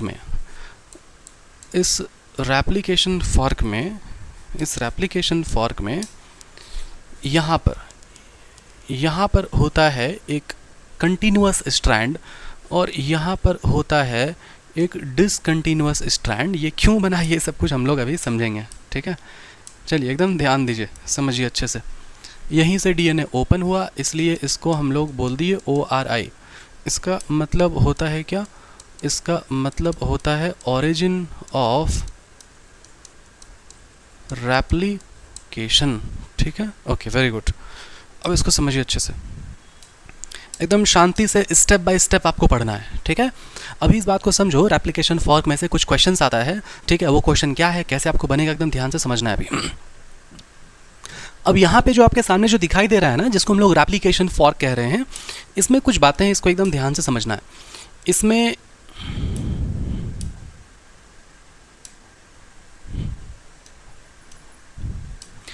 इसमें ये जो आपका स्ट्रैंड है, ठीक है, जो कि है कैसा, जो कि है कंटिन्यूअस स्ट्रैंड, ठीक है।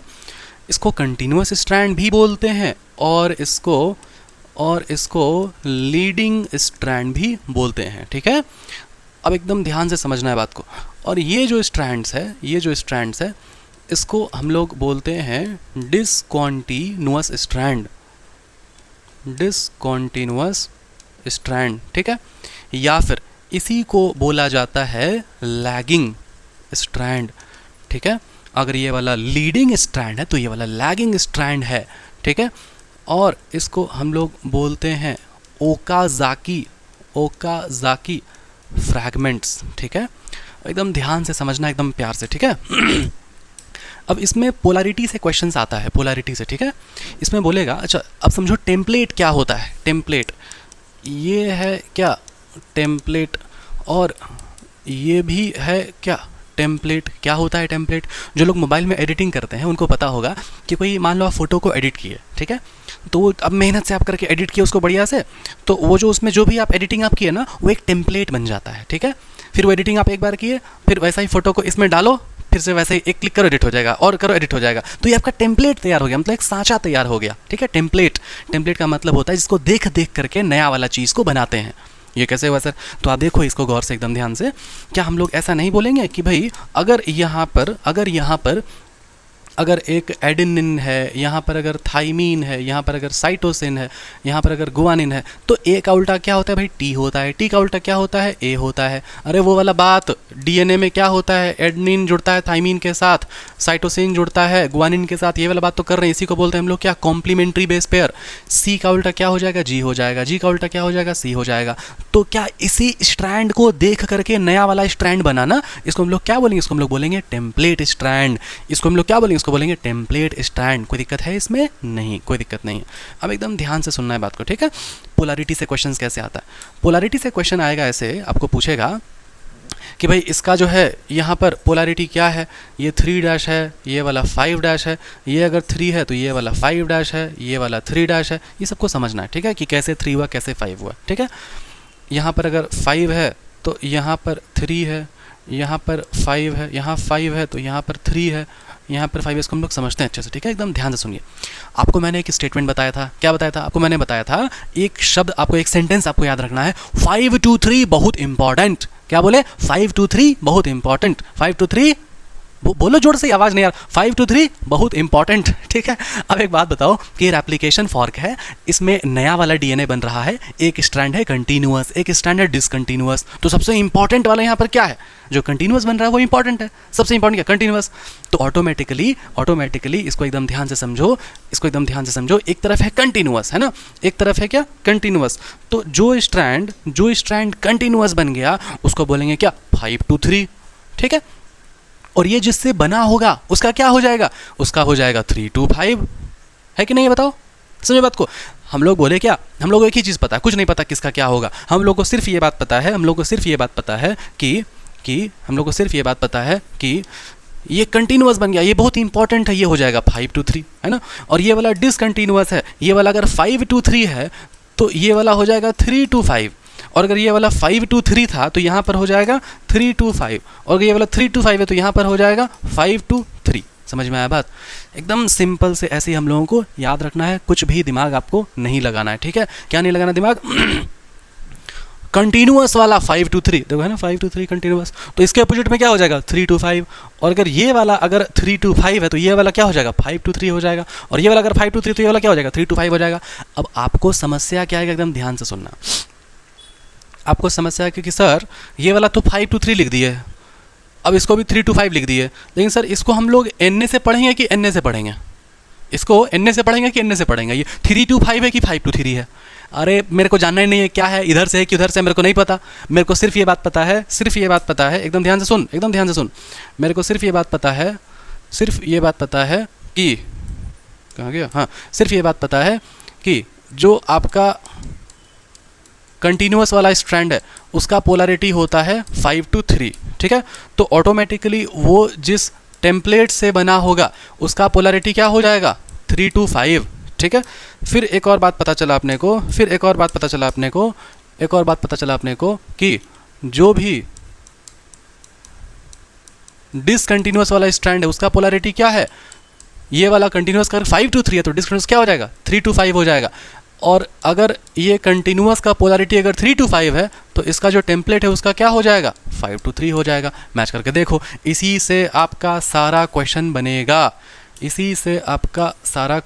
बनेगा, कोई दिक्कत है इसमें? नहीं, ठीक है। और हाँ, ये जो टेम्पलेट लिखा है ना, इसके जगह पर हो सकता है बोल दे सोर्स स्ट्रैंड बताओ, सोर्स स्ट्रैंड, जिस स्ट्रैंड से बना होगा ये। कोई दिक्कत है इसमें? नहीं, कोई दिक्कत नहीं है, ठीक है। एक और बात सर, यहाँ पर हम देखे थे कहीं पर, है ना, कि यहाँ पर ये वाला अगर 5 to 3 है तो ये वाला 3 to 5 होगा, लेकिन कहीं कहीं पे लिखा होता है 3 to 5, फिर यहाँ पर 3 to 5, फिर यहाँ पर 3 to 5। क्या दिक्कत है इसमें? बोलो। कोई भी दिक्कत नहीं है भाई, कोई भी दिक्कत नहीं है। ये कैसे हुआ? यहाँ पर प्राइमर का कॉन्सेप्ट आप नहीं बताए। ये सब बात अभी आपको मैं बताऊंगा अगले वाले में, ठीक है, नेक्स्ट वाले स्लाइड में। कोई दिक्कत वाली बात नहीं है, कुछ नहीं छूटेगा, टेंशन ना ले मासूम बच्चा, ठीक। चलो ओके। अब ये जो फ्रैगमेंट्स, अच्छा इसका पोलैरिटी लिख दें क्या? इसका पोलैरिटी क्या हो जाएगा? 5 to 3। इसका पोलैरिटी क्या हो जाएगा? 3 to 5, ठीक है। और अब ये जो आपका कंटिन्यूअस स्ट्रैंड है, इसको ऐसे बोलेंगे, ठीक है, further joined bye DNA ligase, ठीक है, ओके। कोई दिक्कत है इसमें? नहीं, कोई भी दिक्कत नहीं है। अब आगे बढ़ें, इसको यहाँ पर थोड़ा सा ऐसे कर देते हैं, अच्छा लगेगा।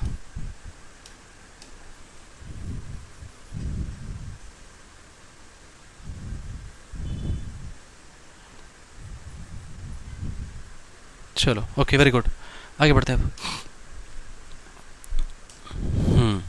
अब उसके बाद एक क्वेश्चन है मेरे पास में, ठीक है, एकदम ध्यान से समझना है बात को। एक क्वेश्चन है मेरे पास में। क्या क्वेश्चन है? समझिए अच्छे से। क्वेश्चन है name the substance that act as dual purpose, ठीक है।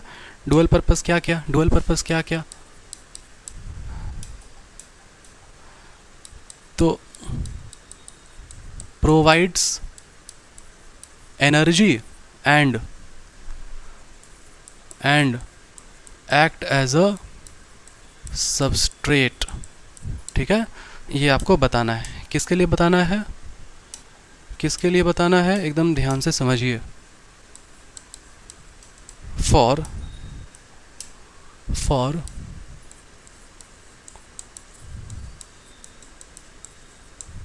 DNA application for transcription.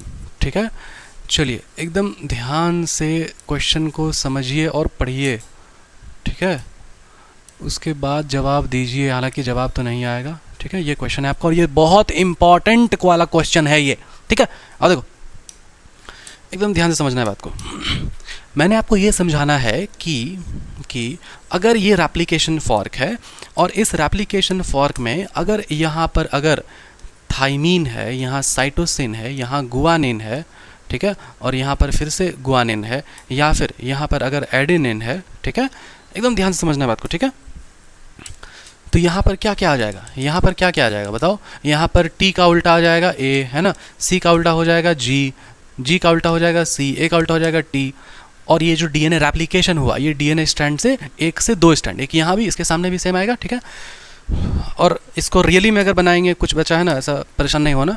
DNA strand अगर होगा तो टी का उल्टा यहाँ पर ए होता है, सी का उल्टा यहाँ पर जी होता है, जी का उल्टा यहाँ पर सी होता है, ए का उल्टा यहाँ पर टी होता है। रियल में जो डीएनए स्ट्रैंड है वो ऐसा था। ठीक है, रियल में डीएनए स्ट्रैंड इसको गायब करो और ऐसा था। ठीक है, इसके सामने ये वाला बनेगा, इसके सामने एक नया वाला बनेगा। ठीक है, लेकिन मैंने आपको वो नहीं समझाना, एकदम ध्यान से सुनो।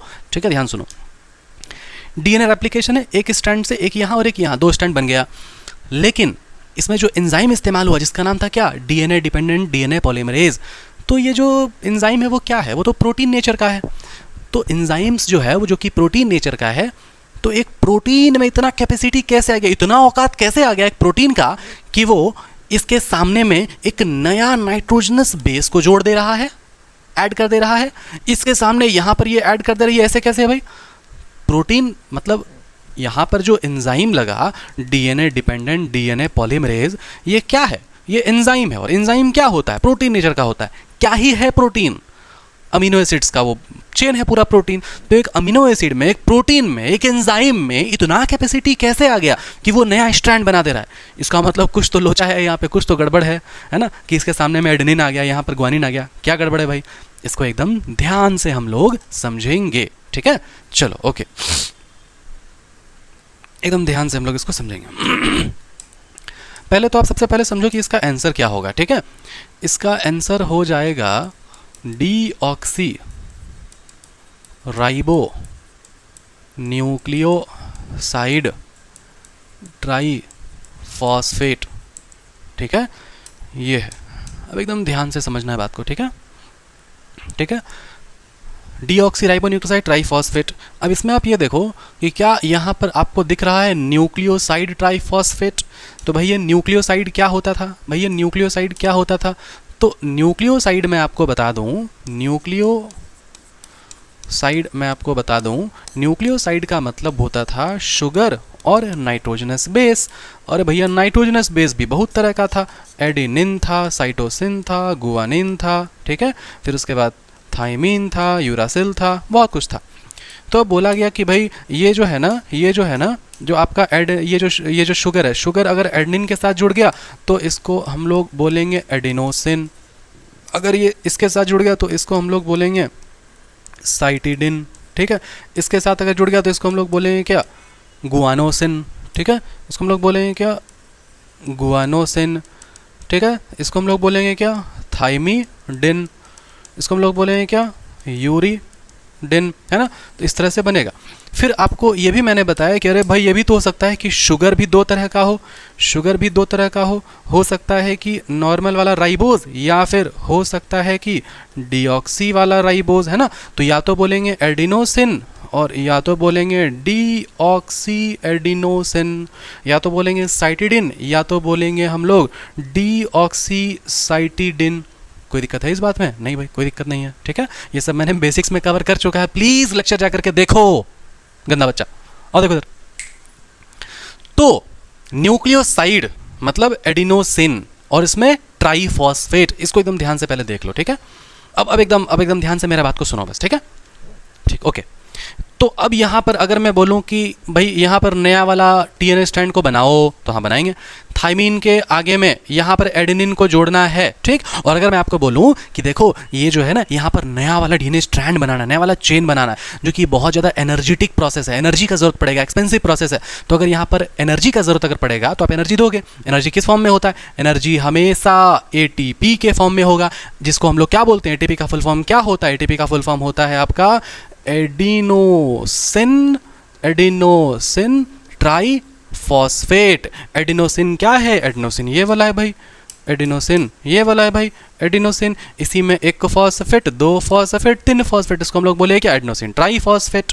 आया बात समझ में? लेकिन ये एडिनोसिन का दो फॉर्म हो सकता है, या तो ये न्यूक्लियोसाइड का फॉर्म, या तो ये डीऑक्सी न्यूक्लियोसाइड का फॉर्म, है ना। इसका पूरा हो जाएगा real name deoxy ribo nucleoside का फॉर्म। समझे बात को? ये ट्राई फॉस्फेट मतलब डीऑक्सी राइबो ट्राई फॉस्फेट। समझे बात को? जिसका एग्जाम्पल हो जाएगा क्या? जिसका एग्जाम्पल हो जाएगा क्या? इसका एग्जाम्पल हो जाएगा एटीपी, ठीक है, जीटीपी, सीटीपी, टीटीपी, है ना। ये सारा एग्जाम्पल हो जाएगा। कोई दिक्कत है इसमें? बताओ। फिर से सुनो, मैं आपको ये क्वेश्चन के साथ मैं आपको अभी समझाऊंगा पूरा, ठीक है। पहले आप ये स्टेटमेंट्स को आप समझो। डीऑक्सी राइबो न्यूक्लियोसाइड ट्राइफॉस्फेट का मतलब क्या है? न्यूक्लियोसाइड मतलब क्या? जैसे मान लो एडिनोसिन, इसमें 3 फॉस्फेट जुड़ गया तो ट्राइफॉस्फेट, ठीक है।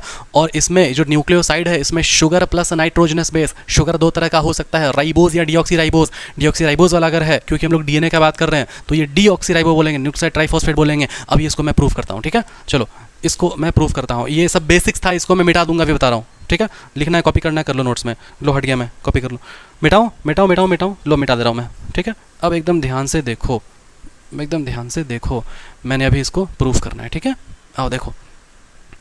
तो अब अगर मुझे यहाँ पर अगर एडेनिन जोड़ना है, और तो फिर मैं यहाँ पर क्या कर दूंगा? एक चीज़ एनर्जी के फॉर्म में एटीपी मैं यहाँ पर लेकर के आऊँगा। और एटीपी का मतलब क्या होता है?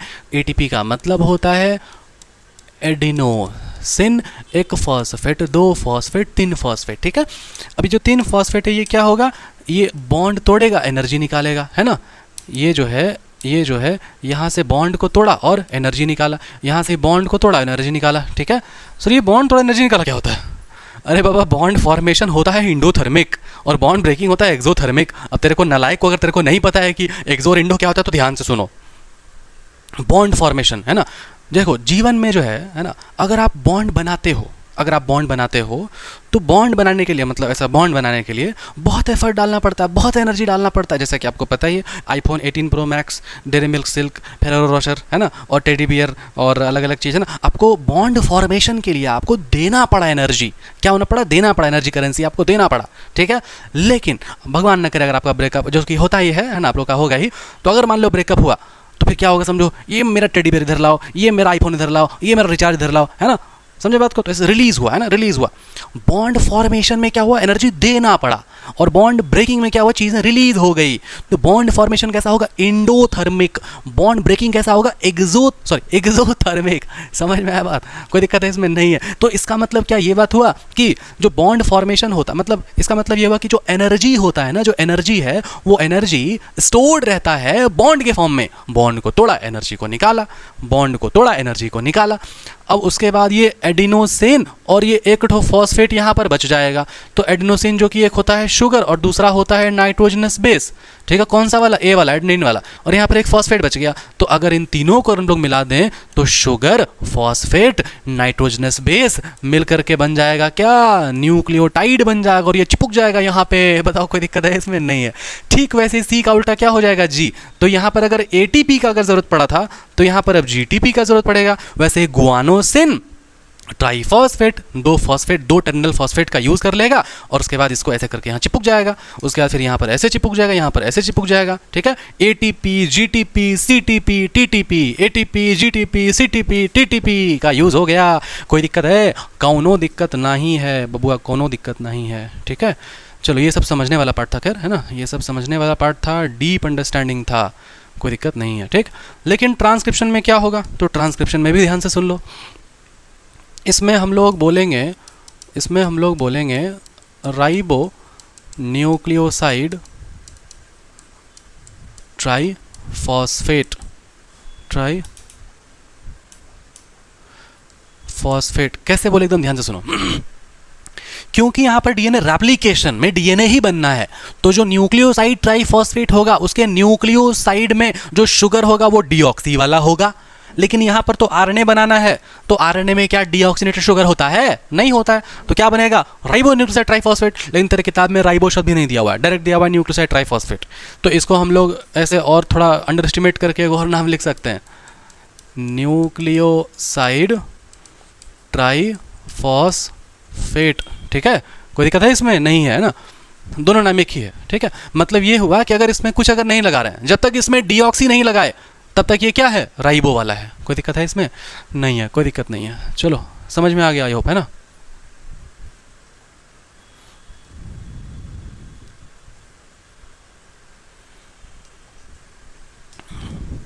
चलिए अब एक और क्वेश्चन है। ठीक है, आओ देखो एक और क्वेश्चन। क्वेश्चन कहता है कि what is the reason of formation of a continuous and another is discontinuous strand in the replication fork. ठीक है, मतलब कह रहा है भाई इसका कारण तो बताओ कि क्यों ऐसा होता है कि एक तरफ कंटिन्यूअस स्ट्रैंड एक तरफ डिसकंटिन्यूअस स्ट्रैंड है। तो इसका आंसर क्या होगा पता है? इसका आंसर हो जाएगा because DNA dependent DNA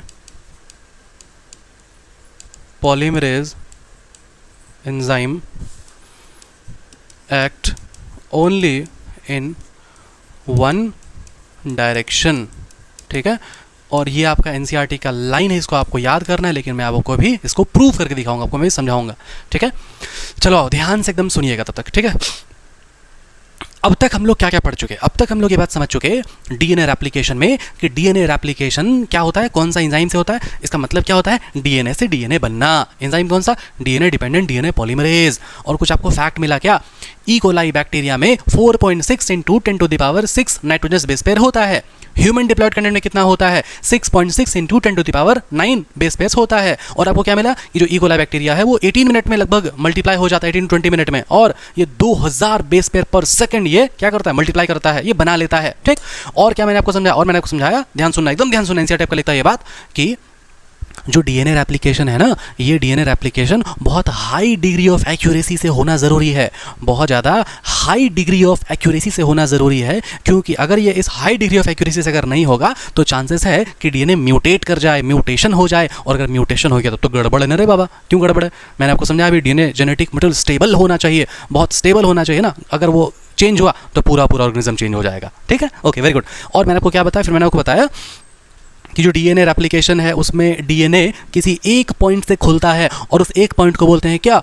origin of replication. वो पॉइंट है जहाँ से डीएनए ओपन होगा और वहीं से रेप्लिकेशन स्टार्ट भी होगा, इसलिए उसको क्या बोलते हैं? ऑरिजिन ऑफ रेप्लिकेशन बोलते हैं। और वो उसके बाद क्या बनाता है? वो एक रेप्लिकॉन बना देता है, और उस रेप्लिकॉन में रेप्लिकेशन होता है, और उसका आधा वाला पार्ट को हम लोग क्या बोल देते हैं? रेप्लिकेशन फॉर्क बोल देते हैं। ठीक है, और इसमें एंजाइम कौन कौन सा था? और भी अदर, हेलिकेज, गायरेज, टोपोआइसोमरेज, एसएसबीपी, ये सब कुछ था। ठीक है, हेलिकेज और गायरेज हेलिक्स को ओपन करता है, अनवाइंडिंग करता है।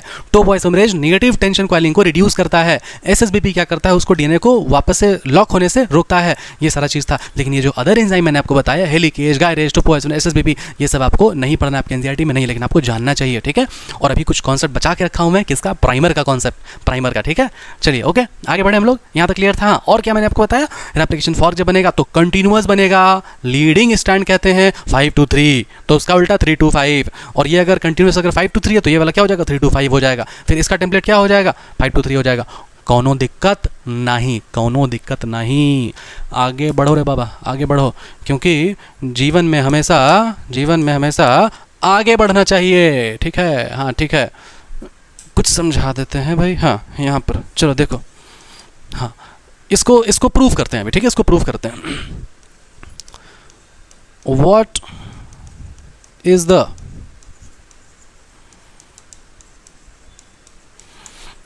Requirement of DNA dependent DNA polymerase. ठीक है, डीएनए डिपेंडेंट डीएनए पॉलीमरेज का फंक्शन क्या है, सॉरी इसका रिक्वायरमेंट्स क्या है। ये जो है ना बहुत ज़्यादा नखरीला होता है एंजाइम, नखरा करेगा बहुत, पहले ये ला के दो फिर वो ला के दो।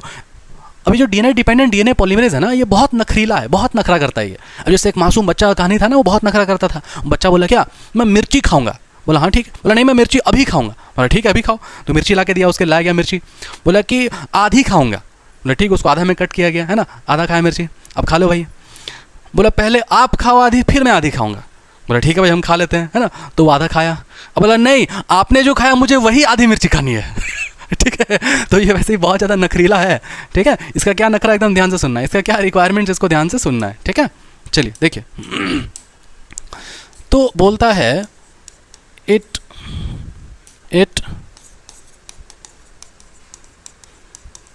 कैटलाइज द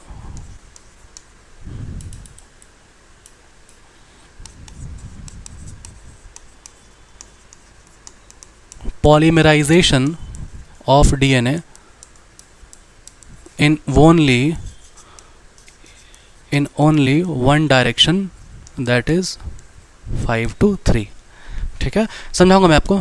ठीक है, फर्स्ट एड द प्राइमर। क्या होता है primer? Small STRE stretch of nucleotide. ठीक है, at the primer at starting.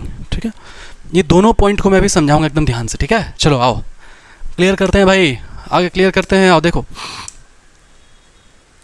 एकदम ध्यान से सुनना। तो डीएनए स्ट्रैंड के बारे में अगर हम लोग इसको ध्यान से अगर समझें, ठीक है, तो ये डीएनए लो ओपन हो गया। ठीक है, ओपन होने के बाद ये कहता है क्या, ये कहता है कि नया वाला जो डीएनए बन रहा है ना, एक डीएनए यहाँ पर बनता है ऐसे और एक डीएनए यहाँ पर बनता है ऐसे। वो क्या और कैसे होता है एकदम ध्यान से इस बात को सुनना है। ठीक है, तो कहता है ये कहता है कि ये कहता एकदम ध्यान दो ये कहता है, देखो ध्यान दो, कहता है कि मैं हमेशा जो डीएनए बनाऊंगा ना वो मैं 5 to 3 में बनाऊंगा। तो बोले ठीक है लो भाई बना दो 5 to 3 में। और मैं बनाने से पहले मैं मुझे एक प्राइमर चाहिए। और प्राइमर क्या होता है? स्मॉल टुकड़ा ऑफ न्यूक्लियोटाइड। स्मॉल टुकड़ा ऑफ न्यूक्लियोटाइड इसका मतलब क्या है? इसका मतलब है कि जैसे हम लोग कहते हैं ना कि मान लो कोई हम लोग मिस्त्री को लाए, ठीक है, बोले भैया दीवार बना दो। बोला हाँ मैं दीवार बना दूंगा, उससे पहले मुझे थोड़ा सा दीवार बना के दिखाओ, फिर मैं उसको देख देख करके बना दूंगा। ये क्या बात हुआ भाई? तो छोटा सा दीवार उसको चाहिए। ठीक है, इसके ये ठीक वैसे ही है ना। देखो ध्यान दो, इसके सामने नया वाला डीएनए बनाना है तो बोले क्या मुझे पहले थोड़ा सा यहाँ पर बना करके दो, जो कि एक्चुअल में ये होता है आपका आरएनए प्राइमर होता है। ठीक है, और प्राइमर का मतलब है छोटा टुकड़ा ऑफ न्यूक्लियोटाइड दोनों का ही हम लोग यूनिट को न्यूक्लियोटाइड बोलते हैं, चाहे वो डीएनए हो चाहे आरएनए हो। न्यूक्लिक एसिड का जो स्मॉलेस्ट यूनिट है उसको हम लोग न्यूक्लियोटाइड बोलते हैं। ठीक है, और एक फिक्स लगभग 10 से 8 जो आपका नंबर रहेगा ना न्यूक्लियोटाइड का, उसको बोला जाता है ओलिगो न्यूक्लियोटाइड्स। ठीक है, ये सब कॉन्सेप्ट आप पढ़ते हो बायोमॉलिक्यूल में, जो आपको याद नहीं है अभी, उतना दिमाग नहीं लगाना। आपको क्या दिमाग लगाना है यहाँ पर? आपको दिमाग लगाना है कि ये जो नया वाला जो डीएनए बनेगा, डीएनए बनने से पहले छोटा टुकड़ा ऑफ आरएनए प्राइमर यहाँ पर लग जाता है और फिर इसके सामने देख देख करके नया वाला डीएनए बनता है। किस डायरेक्शन में बनता है? 5 to 3 में बनता है। तो इसके सामने अपोजिट में यहाँ पर जो बनेगा वो कैसा हो जाएगा? ये अगर 5 to 3 है तो ये वाला हो जाएगा 3 to 5। तो क्या आप बताओ सोच के कि ये पॉसिबल है कि यहाँ पर से स्टार्ट हो, यहाँ पर प्राइमर हो जाए और यहाँ से स्टार्ट हो? क्योंकि ये बोलता है कि हमेशा मैं 5 to 3 जाऊँगा, तो ये तो 3 to 5 हो गया ना, ये जाएगा कभी? ये बोलेगा नहीं, यही वाला प्राइमर मुझे यहाँ पर ला करके दो, 5 में ला करके दो, तब मैं 5 to 3 में जाऊँगा। बताओ कोई दिक्कत है समझने में? ये समझने वाला बात था एक्चुअल में, वहाँ इसको करके दिखाएंगे अभी। ठीक है, चलिए सुनिए ध्यान से, मैं आपको फिर से एक बार समझाता हूँ। ठीक है, आपको ये समझना है आपको कि यहाँ पर आ गया एक छोटा सा प्राइमर। ठीक है, और उसके बाद ये जो प्राइमर है, ये प्राइमर बना दिया क्या? डीएनए। और ये बनाया होगा 5' to 3'। ठीक है, कोई दिक्कत नहीं है। तो ऑटोमेटिकली इसका जो टेम्पलेट है ये हो जाएगा ये हो जाएगा 3-2 5 हो जाएगा। कोई दिक्कत है इसमें? नहीं है भाई, कोई दिक्कत नहीं है। तो अब एक बात बताओ कि अगर हम ऐसे अगर एज्यूम करें कि चलो ठीक है, यहाँ से इधर ये चला गया, ऐसे ये चला गया, ठीक है, यहाँ से ऐसे ये चला गया, ठीक है। तो अगर हम ऐसे एज्यूम, हाँ अभी ठीक है, अगर हम ऐसे एज्यूम करें कि यहाँ पर भी लो ऐसे करके हम लोग ऐसे बना देंगे, ठीक है। तो यहाँ पर अगर 5 2 3 है तो यहाँ पर क्या हो जाएगा? 3 2 5 हो जाएगा। कोई दिक्कत है इसमें? नहीं, कोई दिक्कत नहीं है। लेकिन क्या ये इधर से इधर जा सकता है जैसे इधर से इधर गया था? बताओ, फिर से सुनो एकदम ध्यान से। यहाँ पर प्राइमर जोड़े और ये क्या बोले कि हमेशा जो डीएनए स्ट्रैंड जो वो नया जो कैटलाइज करेगा, नया जो पॉलीमराइज करेगा, वो किस डायरेक्शन में होगा? 5 2 3 में होगा। तो ये तो यहाँ से सर्वर से चला गया। अब इसके सामने तो अपोजिट ही बनेगा ना 5 2 3। लेकिन क्या ये यहाँ से प्राइमर जोड़ के ऐसे जा सकते हैं? नहीं जा सकते हैं, बिल्कुल नहीं जा सकते, ठीक है। इसीलिए अब क्या करेंगे हम लोग? इसीलिए हम लोग क्या करेंगे? प्राइमर जो जोड़ेंगे, अब ये प्राइमर यहाँ पर जोड़ेंगे। ये हो जाएगा क्या? ये हो जाएगा क्या? प्राइमर। और जो जाएगा वो डायरेक्शन क्या हो जाएगा? ये वाला हो जाएगा। बताइए कोई दिक्कत है? कौनो दिक्कत है? नहीं भैया, कौनो दिक्कत नहीं है, कौनो दिक्कत नहीं है, ठीक है। और अगर ये वाला 5 2 3 था, ये वाला 3 2 5 था, है ना, तो ये 3 2 5 है तो यहाँ पर हो जाएगा 5 2 3। अगर ये 5 2 3 तो हो जाएगा 3 2 5। कोई दिक्कत नहीं है। चलो अब आगे बढ़ो। अब ये और ओपन होगा ना, ये और खुलेगा ना? हाँ भाई, और खुलेगा। लो, और खुलेगा। मान लो कि यहाँ तक खुल गया।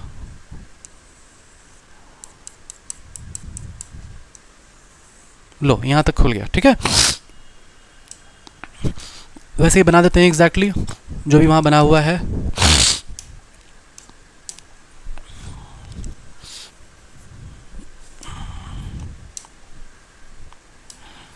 डायरेक्शन क्या है? 5 2 3।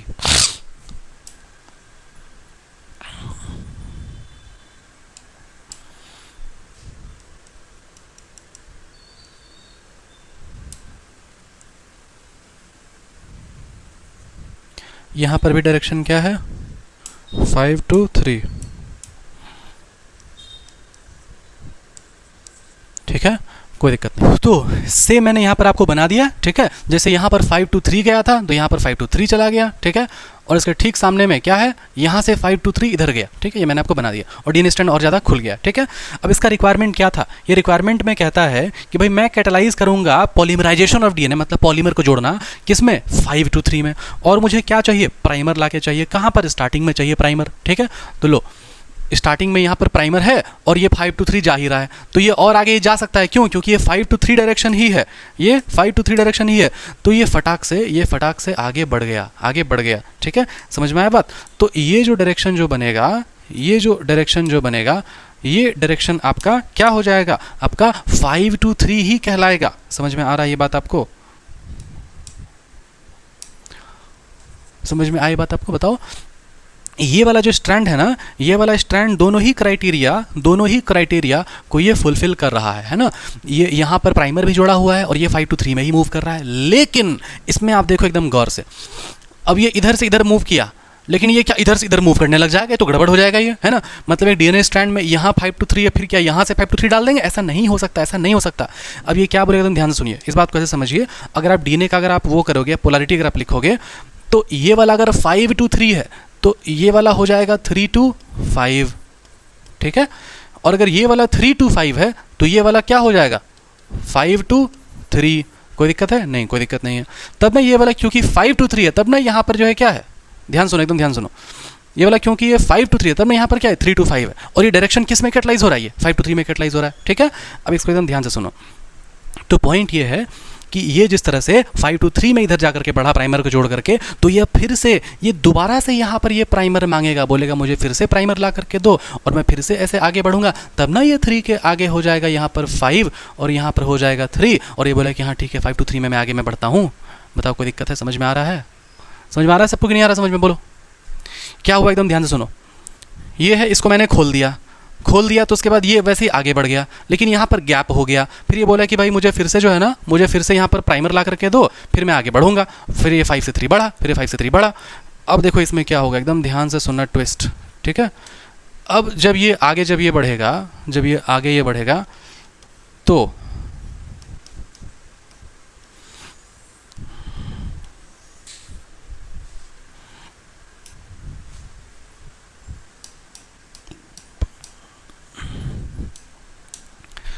यहाँ पर तो है ही कहीं पर प्राइमर, और ये प्राइमर तो लेकर के आया ही है ना। क्या लेकर के आया ये प्राइमर? क्या लेकर के आया? एक कंटिन्यूअस स्ट्रैंड को लेकर के आया। किस डायरेक्शन में लेकर के आया? ये लेकर के आया यहाँ से 5' टू 3', ठीक है, सेम बना दे रहे हैं, 5' टू 3', ठीक है। और यहाँ पर इसका जो पोलैरिटी है, अब इसके यहाँ पर एकदम ध्यान से देखो,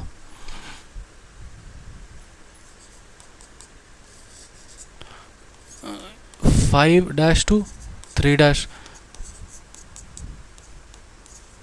5' टू 3', ठीक है। इसके सामने में क्या हो जाएगा यहाँ पर? ये अगर 3 है तो ये वाला 5' टू 3', नहीं ये 3 है तो ये वाला हो जाएगा 5' टू, यहाँ पर हो जाएगा 3'। कोई दिक्कत है इसमें बताओ? नहीं, कोई दिक्कत नहीं है। एकदम ध्यान से अब सुनना।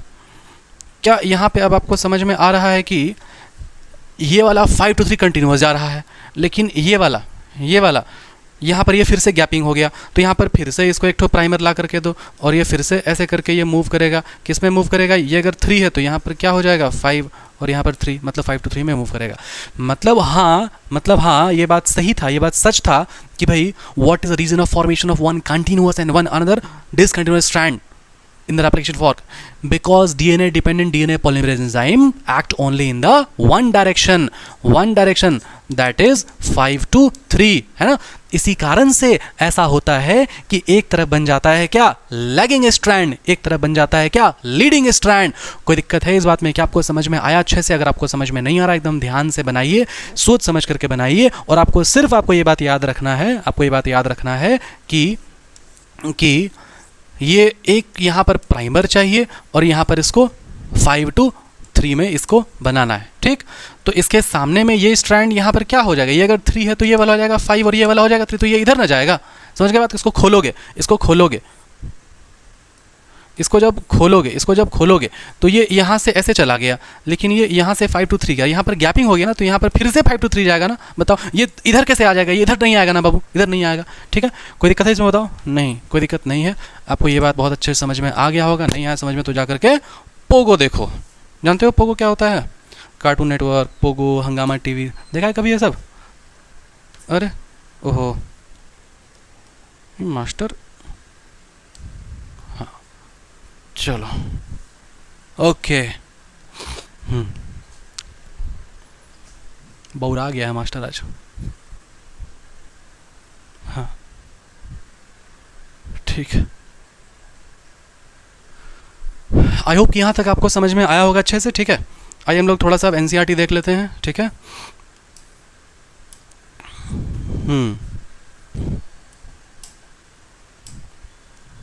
Machinery and the enzyme. Living being जैसे कि ई कोलाई, जिसमें प्रोसेस होता है रेप्लिकेशन का, और इसमें होने के लिए कैटलिस्ट मतलब एंजाइम्स चाहिए। मेन जो एंजाइम होता है उसका नाम है डीएनए डिपेंडेंट डीएनए पॉलीमरेज, और इसमें डीएनए टेम्पलेट, जिसको देख देख करके नया वाला बनेगा, टेम्पलेट कैटलाइज करता है किसको? पॉलीमराइजेशन को, ठीक है। किसका? डीऑक्सी न्यूक्लियोटाइड्स को। हाँ भाई मालूम है, वो न्यूक्लियोटाइड में डीऑक्सीनेटेड शुगर का, इसलिए उसको बोल दिया deoxy nucleotides.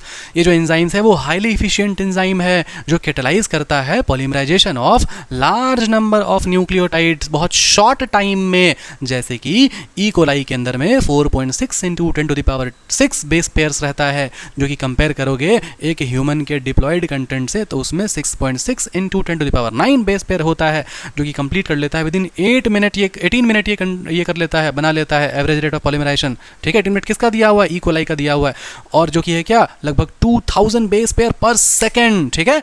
Not only these polymerase करता है बहुत फास्ट, बल्कि ये कैटलाइज करता है रिएक्शन को with high degree of accuracy. अगर कोई मिस्टेक हो गया ड्यूरिंग द रेप्लिकेशन तो क्या हो जाएगा रिजल्ट में? म्यूटेशन हो जाएगा रिजल्ट में, ठीक है। और हाँ, ये बहुत ज़्यादा एनर्जेटिकली होता है प्रोसेस रेप्लिकेशन का, बहुत ज़्यादा एक्सपेंसिव भी होता है, ठीक है। तो इसी कारण से डीऑक्सीराइबो न्यूक्लियोसाइड ट्राइफॉस्फेट सर्व करता है डुअल पर्पस, ठीक है। क्या क्या करता है? साथ में ये एक्ट करता है एज अ सबस्ट्रेट, और ये प्रोवाइड करता है एज अ एनर्जी, ठीक है। वो जो जुड़ जाता है ना लास्ट में, एनर्जी तो वो दिया और लास्ट में चिपक जाता है, तो उसको बोलते हैं क्या? सबस्ट्रेट की तरह काम करना, मतलब सब्सटेंस की तरह काम करना, ठीक है, पॉलीमराइजेशन के टाइम में, ठीक है, फॉर पॉलीमराइजेशन रिएक्शन।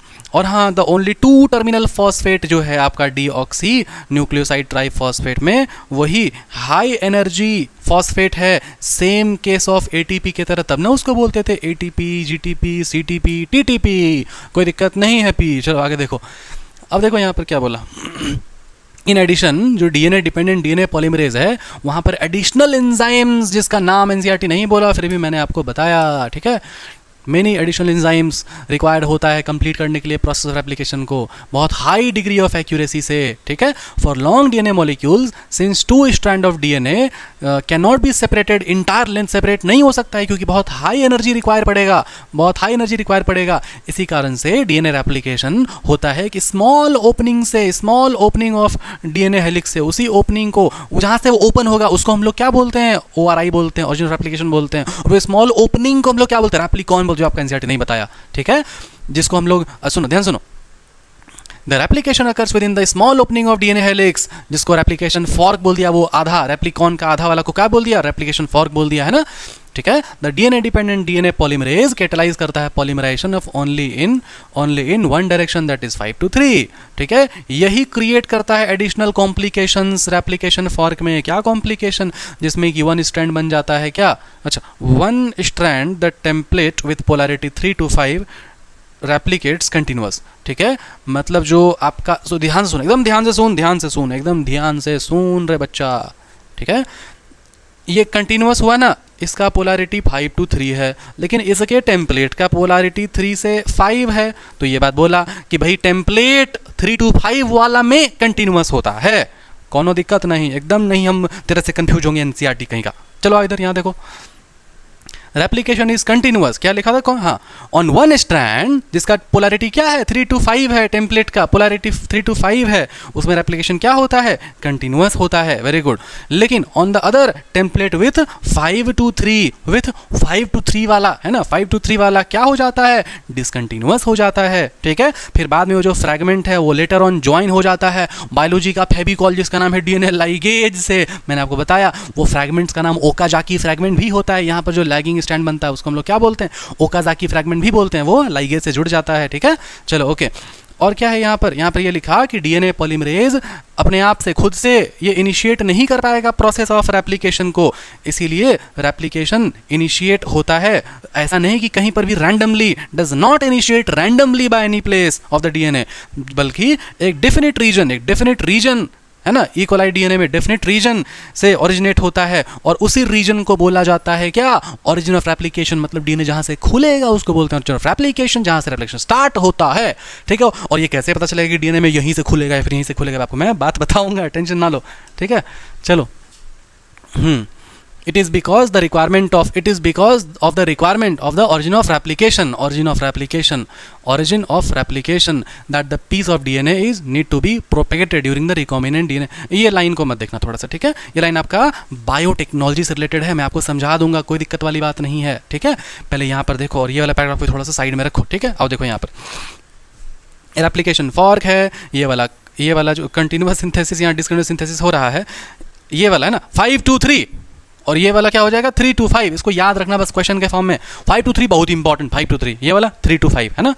अब ये गलती मत करना, फिर से मैं कह रहा हूँ, आप इसको पढ़ने मत लगना, ये वाला 5 to 3 है, ये वाला भी 5 to 3 है, क्योंकि एरो इधर है, ये सब नहीं करना, इधर उधर एन्ने उन्ने मत करना, ठीक है। जो बताया इस वजह से याद रखना, ठीक है, कोई दिक्कत नहीं है, सिंपल है। ये अगर 5 to 3 है तो यहाँ पर क्या हो जाएगा 3 to 5 हो जाएगा, ये वाला अगर 3 to 5 है तो ये वाला क्या हो जाएगा 5 to 3 हो जाएगा। इसको हम लोग टेम्पलेट बोलते हैं, ये डिसकंटिन्यूअस स्ट्रैंड है, ओकाजाकी फ्रैगमेंट है, कोई दिक्कत कोई प्रॉब्लम नहीं है, ठीक है। ये मैंने आपको समझा देना है, ठीक है। आओ मैं आपको अगले वाला लेक्चर में इसको समझा दूंगा ना, ये वाला पॉइंट को, ठीक है। मेरा एक ऑफलाइन क्लास है अभी, ठीक है, इसको मैं भी अभी आप हो सकता है प्रीमियर आप देख रहे होगे, मैं कहीं और हूँगा अभी, ठीक है। चलो कोई दिक्कत नहीं है, ठीक है। इस वाले पॉइंट को भी क्लियर करेंगे, ठीक है, इस वाले पॉइंट को भी नेक्स्ट वाले स्लाइड में क्लियर करेंगे, ठीक है। अभी फिलहाल मैं आपको बता देता हूँ बस सिंपली, ठीक है, डिटेल में आपको मैं नेक्स्ट वाले क्लास में बताऊंगा कि देखो सेल डिवीजन 2 स्टेज में होता है, 2 फेज में होता है। एक को हम लोग बोलते हैं क्या, प्रिपरेशन फेज, ठीक है। दूसरा को बोलते हैं actual division phase. Preparation phase में क्या आता है? इंटरफेज। और इंटरफेज में क्या आएगा? G1 phase, S phase, G2 phase. और उसमें क्या आएगा एक्चुअल डिवीजन में? M फेज, मतलब माइटोटिक फेज, मतलब प्रो फेज, मेटा फेज, एना फेज, टीलो फेज। तो जो डीएनए रेप्लिकेशन होता है ना, वो आपका प्रिपरेशन फेज का, मतलब इंटर फेज का, G1 के बाद का S फेज का, उस S फेज में होता है। तो यहाँ पर लिखा हुआ है आपका, है ना, कि यूकैरियोट्स में जो रेप्लिकेशन होता है वो एस फेज में होता है सेल साइकिल के, है ना। क्लास 11th का सेल साइकिल, सेल डिवीजन का ये कॉन्सेप्ट था, ठीक है। और यहाँ पर एक क्वेश्चन आएगा कि भैया उस समय क्या होगा जब सेल डिवीजन या फिर साइटोकाइनेसिस फेल हो गया और डीएनए रेप्लिकेशन हो गया, उस समय क्या होगा? इसको मैं अलग क्वेश्चन में कवर करूंगा, ठीक है। आई होप यहाँ तक आपको समझ में आया होगा, है ना। तो ठीक है, कमेंट्स आप करना, ठीक है, कि कैसा आपको समझ में आ रहा है कि नहीं आ रहा, अच्छे सब कुछ ठीक ठाक चल रहा है कि नहीं चल रहा है, आपको एनसीईआरटी आपको अब जो है अच्छे से समझ में आने लगा होगा शायद, ठीक है। और क्वेश्चंस में लेके आने का ट्राई करूंगा अगली क्लास में, ठीक है। और आपको नोट्स आपको टेलीग्राम चैनल पे मिल जाएगा, डिस्क्रिप्शन में लिंक दिया हुआ है। तब तक के लिए पढ़ाई करते रहें। All the very best. जय हिंद, जय भारत।